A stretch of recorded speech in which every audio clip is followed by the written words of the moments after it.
నీలో వచ్చిన ప్రతి ఆలోచన ఇతరులకు ఉపకారము చెయ్యగలిగినది కావాలి తప్ప నీ మనసులో కక్ష పెట్టుకుని కార్పణ్యం పెట్టుకుని ఇతరులని బాధ పెట్టడం కోసమని ప్రణాళిక రచనలు చేయడం, కుట్రలు చేయడం, వాటిని అమలు చేసే ప్రయత్నం చేయడం మనుష్యుడిగా బ్రతకవలసినటువంటి విధానం కాదది.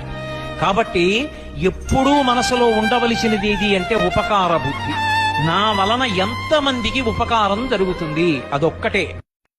ఒక మనిషిగా పుట్టినటువంటి వాడు అన్నిటికన్నా వీడు మనిషిగా బ్రతికాడు, మనిషిగా వెళ్ళిపోయాడు అనిపించుకోవాలి అంటే ఇంకొకటి కష్టం విన్నప్పుడు కన్నుల నీరు రావాలి. ఇంకొకటికి నేను ఏం సాయం చెయ్యగలను అన్న తాపత్రయం ఉండాలి. అది లేకుండా బ్రతికేసినటువంటి బ్రతుకు మనుష్యుని యొక్క బ్రతుకు కానేరదు.